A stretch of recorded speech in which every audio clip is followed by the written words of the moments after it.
This guy has done it all, from running at the national level in Division Two, transferring and running with some of the best guys in the NCAA at Division One level at Penn State University, to now racing for Team USA and trail racing events across the world.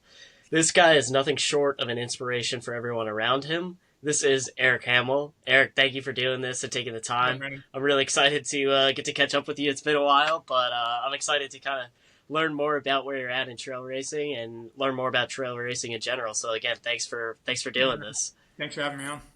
Yeah, I wanted to start off with a story that I remember watching. Yeah. For those who are watching this who don't know, Eric was a fifth year when I was a freshman at Penn State. And we actually met out in Flagstaff, which is where you're at now, for just a run. And you were just like a super chill guy that was pretty positive and fun to be around. And then came back to the first run of the year, and you won that race, which was Yeah. the Dolan Duels as we call it. But you ran really fast there, and everyone was like, "All right, this is the man." And then as the season went on, you were running really well in cross. But the story that I wanted to share was about the National Open, which is a massive meet that Penn State normally hosts. And this is where I think a lot of the team kind of saw like that fight inside of you that makes you very special and inspirational. And so it's super hot outside, and our course is not very friendly to being sunny. It's not shady at all. A lot of great hills, a lot of big hills, and so it's not super fun to run in the heat. But you raced at the front of this thing for the majority of the race, took the lead, and then ended up passing out due Yeah. to the heat. And you ran so hard that you ended up blacking out, which was just nuts to the rest of the team, and I'm sure yourself as well. But I wanted to ask a question off of that. I know it was kind of inspiring to me. I'm sure it wasn't fun in the moment, Yeah. I don't but remember, man. but watching that and just watching you have that tenacity in that fight, where does that kind of come from, and where does that stem from? Yeah. I guess first I can kind of break down the race, Like that year we were hosting Big Tens at Penn State, and like that course, like you're saying, it's freaking gnarly. So we're hitting it hard, and I remember it was especially like just a hot year, like coming from Yeah. Washington. It's not humid like it is in Pennsylvania, dude. I remember when I first showed up to Pennsylvania, just like drenched in sweat. Like, why was I shirtless? And I'm like, oh, now I know. And like, Yeah. I just remember, like, all I remember is like I was up there in the front with Brandon Haunt and Evan Dorenkamp, and we're all cruising. And then we hit like maybe like a little before a mile to go, and I took the lead. And already before that, I was just hurting, man. Like, Yeah. but it's like, Yeah. your teammates are there, like you're fighting for the win, and it's the last race, getting ready for Big Tens, and you kind of have that moment in the race where you're like, someone else makes a move, and you're like, you just gotta go. You don't think, Yeah. you just act. And I covered the move, and like just remember starting to see through like a tunnel, like in the tunnel just kept getting smaller and smaller, and like if I backed off, I probably would have been fine, and I could have finished the race. But I just remember being like, I'm just gonna keep pushing. I'm just gonna keep pushing. And then the tunnel kept getting smaller and smaller. And the next thing I know, I wake up and I'm in the medical tent, and there's like, Foster and Gondak and the whole team around me, and they're like, Eric, like first thing they say, like, did you finish the race? And I'm like, yeah, yeah.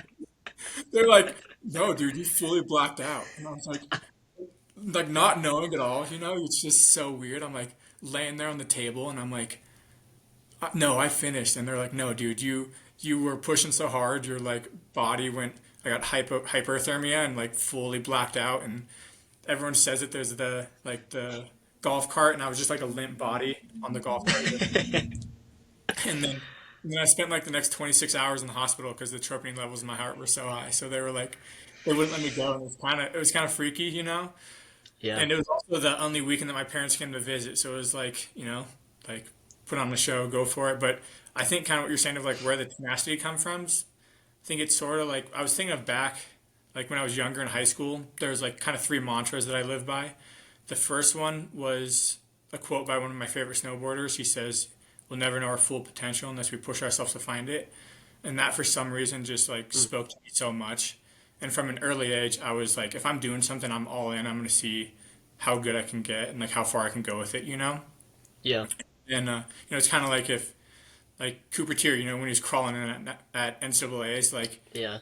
you don't like get like you in some races you got to take a risk and just go for it. And like Yeah. put yourself in the front, even if you know you're going to blow up, you got to just ground and find out. That's facts. So like maybe you'll be crawling in, maybe you'll be blacked out in the medical tent, but sometimes you got to take a risk, and that's kind of that first one. And then the next kind of mantra that I had growing up was "Champions are made in the rain," and it's kind of like my slogan that I always live by. And where I grew up in Washington, it like pours rain, like it rains nonstop all the time. And I remember one of my coaches texted me as I was sitting at home and it's pouring rain. He's like, "What are you doing? Champs are made in the rain." And I was like, shoot, man, you're right. Like, you got to get out there when no one else wants to get out. And it's those days when it's pouring rain, terrible conditions that, like, you got to go out and put in the work, you know? Yeah, that's an awesome quote. Yep. And then the last one I would say is it's like running is the greatest metaphor for life because you get out of it what you put into it. And these were all three quotes that I put up in my dorm room my freshman year, along with some goals. Because, like, it's what you put into it, and it's like you're going to get the return out of it. So if you put in the hard work, it might take a little bit of time, but you'll see it in the long run. But with running, sometimes it feels like it takes forever. You're like chipping Yeah. away at it, chipping away at it, and then maybe you'll see the results in 5 years, but that's just part of the process. Yeah, definitely. Running is it's everyone's not wanting to be patient, but it's a sport Yeah. that patience is almost key to that success. And obviously, you had to have some patience just in college, Hmm. with coming out of Division II to transferring to Penn State. Um, with those mantras, what kind of helped you transfer from Division II level? Obviously, you're running at the highest levels in Division II, which now are comparable to the same as Division I. What were some of those challenges that you faced when you made the move from all the way across on the West Coast all the way to the East Coast? The humidity. I'm just kidding. Not blacking out in races. Yeah, No, honestly, like I think the biggest thing is like it doesn't matter what school you're at, what team you're in. It's about surrounding yourself by other people that make you better, and that's sort of something that I've always done. When I was first in Division II at Western Washington, like you look up to the older guys, you learn from them, and then like you always, like I'm saying, like you take a risk in some races and you try to go out with them, and then you learn from it. And then same thing when I moved to Penn State, it's just you find a good group of guys and you get along with them and start getting at it. But I guess some challenges when I moved over. I mean, it's just I think the biggest challenge is just like the initial risk of saying like, screw it, I'm just going to move to the other side of the country. yeah, I grew up on the West Coast. I grew up in Washington, and then I had the opportunity to run an extra year for my fifth year, and it's like. Like I'd never been to the East Coast, and it's kind of scary to be like, I'm just gonna pack up everything in my Subaru and just drive across the country. And you never know what's gonna happen. But sometimes in life, you just gotta take the risk. You don't know how it's gonna happen or if it's gonna work out or if it's not gonna work out. But you just gotta go for it.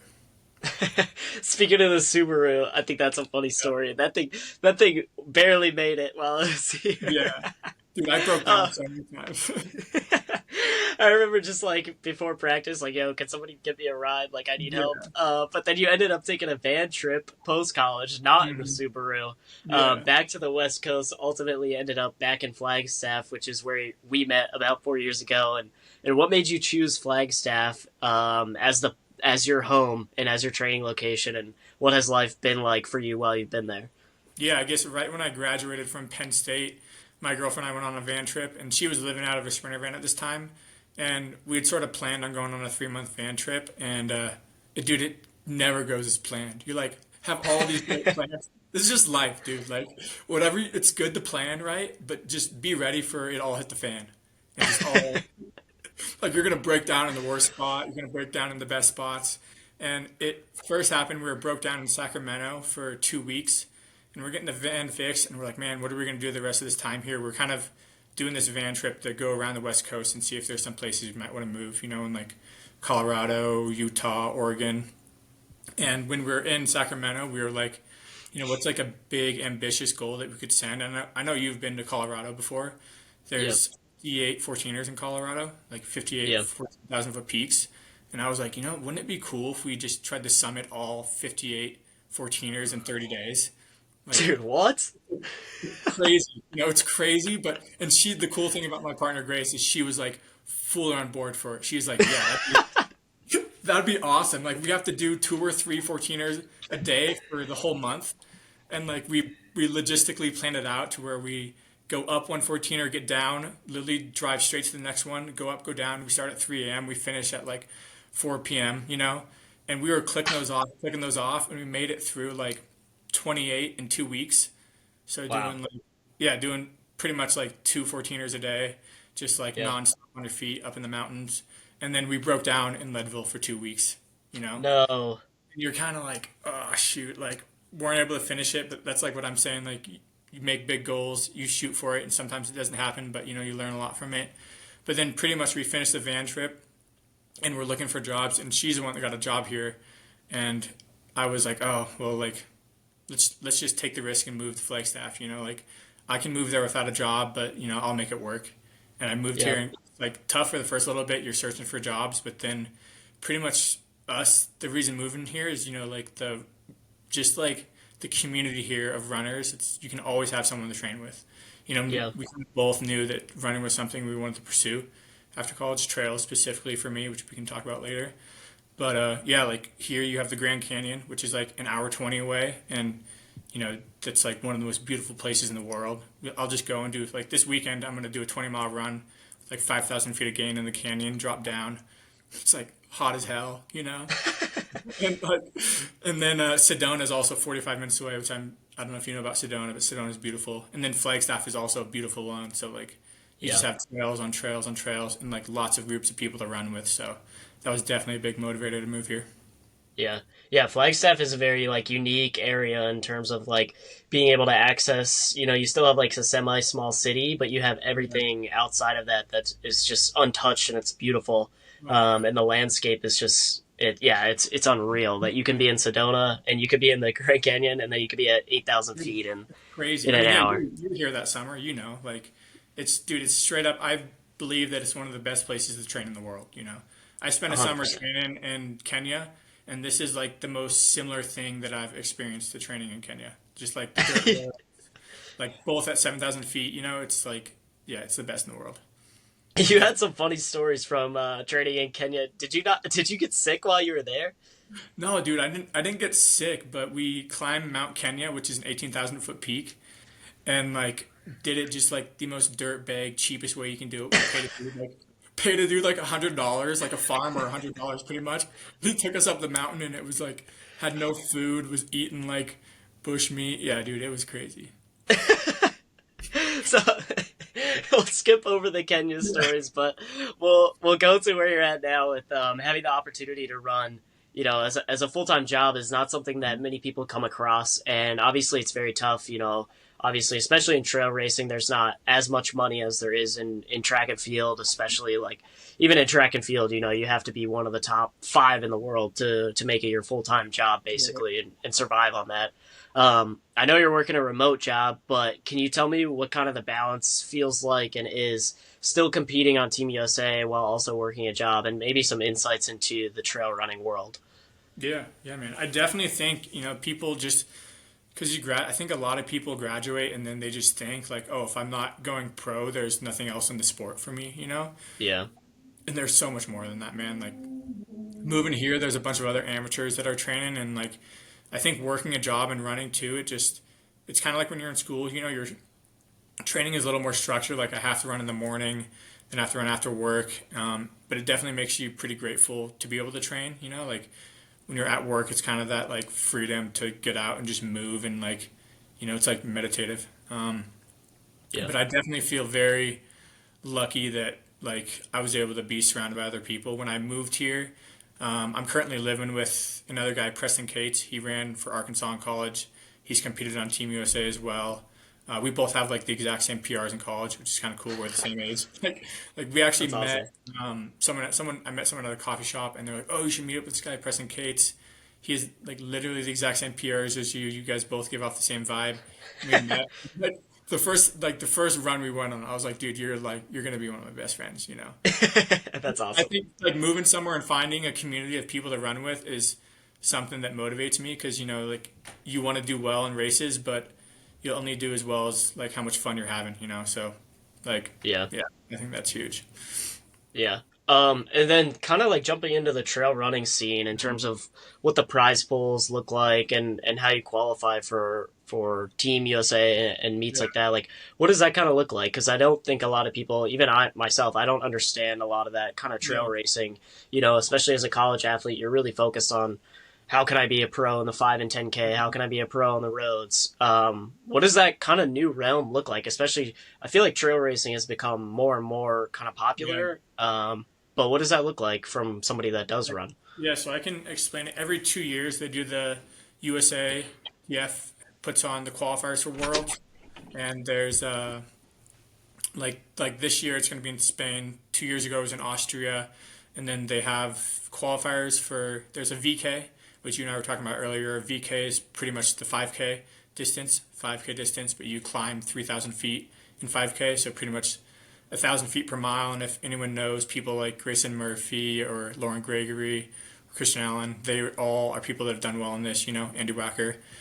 And then there's a classic race, which is probably more of like a 15K distance. And this is a course where you're going to go up and down. And then you get into the short course and the long course, which short course is a marathon distance in trails, which is crazy because it's super long. And then the long course is 80K, which is like 50 miles. So there's like a marathon and a 50-mile distance. And this year, the qualifiers for the VK, the short course, are in Lake Tahoe. So they take top six qualifiers there, and then they send them to Spain. Yeah, but pretty much every 2 years, and then they also have a U20 team that they send to the World Championships. So anyone that's in high school, this is just resume based. So if you've ran on the trails before, you don't even have to have ran on the trails before. You send in a resume of your times and why you want to compete on Team USA and qualify for Worlds, and they'll take, I think, the top six U20 runners as well. So that's kind of a cool opportunity for a bunch of younger athletes to get exposed to the sport earlier on, which is pretty Yeah, cool.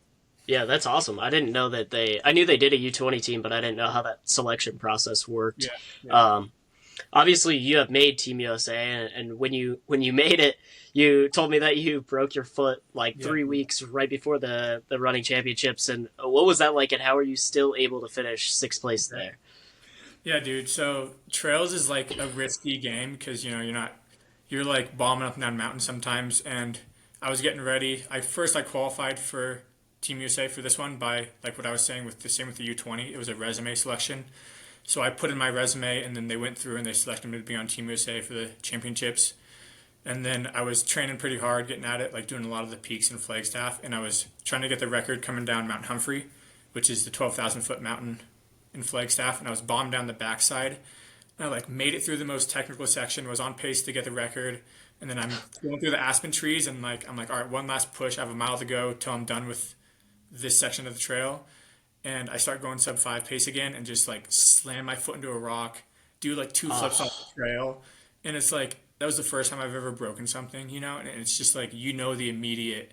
It feels like an yeah. electric shock that shoots through you. I was like, oh, like I felt like thought there was a bunch of blood in my foot, and I like take off my sock, and there's no blood, and I'm like, oh, I definitely just broke my foot. And Yeah. then I still had to run 5 miles back to the car, run back to the car, and my roommate and girlfriend were like, "You should go get an X-ray," and I'm like, "Oh no, I don't need an X-ray. Like you're only hurt if you tell yourself you're hurt. Like I gotta compete for Team USA in 3 weeks. Like I don't like I'm just gonna keep running through it." And they're like, "Dude, that's really dumb. Like think about your life." I'm like, I go get an X-ray, and the doctor pretty much was like, "You broke your big toe fully in half." Oh man. And she was like, "Recovery is 8 weeks in a boot, like no running, no activity." And I was like, "But what if I did a race in 3 weeks?" And she was like, "Are you serious?" And I was like, "Yeah, I have like this big race that I would like really want to do, and like I honestly would have run on a broken foot." And she was like, "Just Yeah. know you're gonna break your foot more, but like if you bike up to the race and then run, you'll probably be fine." So it's pretty much what I did. I hopped on a gravel bike and just hit the bike really hard leading up to the race, ran 2 days before the race, and then hopped in and just suffered. It's like what I'm saying of like when you're running, but the whole time you're like going through the tunnel. And it's just like just get to the finish. In this race, it was a 10K long race, trail race, and I get through the first mile, and I was like fully lactic, like I finished an 800. I was like Oh so man. you. But it was a cool experience, man. I made some friends there that I'm still really good friends with. So yeah. Yeah, what was that experience like? Like, how did the travel work? How did that all work being on Team USA? Yeah, dude, it's pretty cool. They like send you the suitcase, and it was the same year as the Paris Olympics, right? So they send you the suitcase of the exact same stuff that they send the Paris Olympians, like That's just filled awesome. with USA gear, super cool. And then USATF is super helpful. I feel super lucky that we have that organization, and they help pay for all the travel. They organize everyone to stay at the same place, and you kind of like get a bond with the other USA teammates because we're all staying together and like going on runs together leading up to the race. So it was really cool. Yeah. Yeah, that's a really cool experience. Did they help you out? I know sometimes they help athletes get like sponsorship deals and things like that. Do they help facilitate that stuff for trail athletes as well? I would say USA TF doesn't, but definitely going to races like that like helps negotiate contracts for sponsorships. Okay, And I would awesome. say like trails growing a lot. This a couple months ago I was at the USATF annual meeting in Orlando, Florida, and I went there to represent mountain trail runners, and we're really working towards trying to get possibly trail running in the Olympics in 2028, which would be pretty Wow. cool. It's a long shot, but they're thinking of just getting like a short race in it, just like a Yeah. quick one where you run up and down, just so like it's easy for spectators, easy to film and stuff like that, and for TV. But I mean, that would be a huge step there. So like, hopefully, maybe 2028 Olympics, it'd be a lot that has to go on between now and then for them to do that. But probably by the next Olympics, I could see trail running being the Olympics. That'd be so cool. Are Yeah. you like how does that are you like the head of the like the NFL has like the players association or whatever like how does is that your role? No, no, they brought me in Okay. just as like since I've competed for Team USA, they wanted to bring athlete representatives in, so That's I cool. went in. I would love to get more involved. I probably will moving forward because I think getting trail running in the Olympics is something that would be amazing. Yeah, it seems like trail running is as dangerous as cyclocross in a way. Yeah, Like the it's way that insane. these guys are racing. Yeah, yeah, dude, you should, or anyone that listens to this, you should go look up Golden Trail World Series. It's like a trail running circuit that they put on. Think of like the Tour de France, but they have stages, and it goes on throughout the whole summer. And like they go to like France and Switzerland and Spain, and they have a couple races in the U.S. and then they take the top qualifiers from those races and they go to the World Finals. But if you look up these videos on YouTube, Golden Trail World Series, they're like it's like Hunger Games, man. The way they're announcing this, it's crazy, dude. Like they've got like bikes following all the people, so like the camera footage is like amazing and like it's super cool, high quality and like intense, man. I feel like that's a good view of what they call sub ultra. Sub ultra is like ultra is technically the marathon distance and over, and sub ultra is short trail races, and that's what these are. It's like it's intense, so go give those a watch. Yeah, it sounds like a Red Bull commercial. Yeah, pretty much is. Yeah. So after you competed at the World Games for well not World Games but the NACAC Mountain and Trail Running Championships, you got a coach and now you're with the trail team. Mhm. And what is that experience like? And what are your next kind of steps in this career for you moving forward?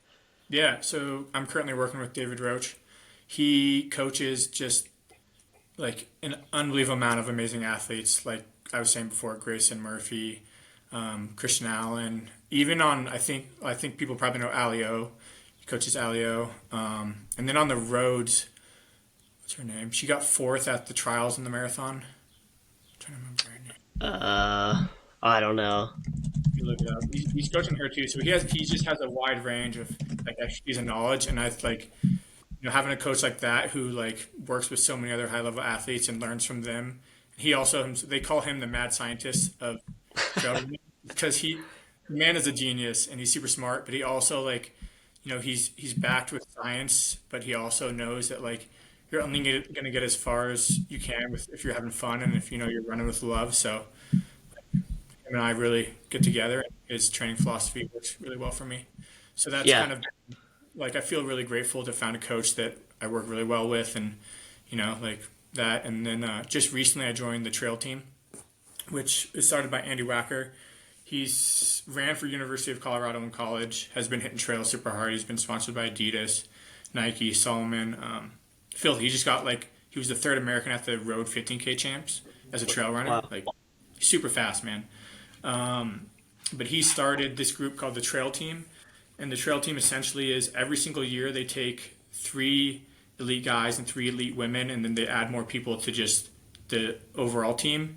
But their goal is to take people that are running at the top level in NCAA and help transition them to trails, because a lot of people graduate and they don't know about the trails at all, Right. Like maybe no one told you about it. I'm sure like a lot of people have probably gone on trail runs, but they don't view it as like, they don't know you can qualify for worlds.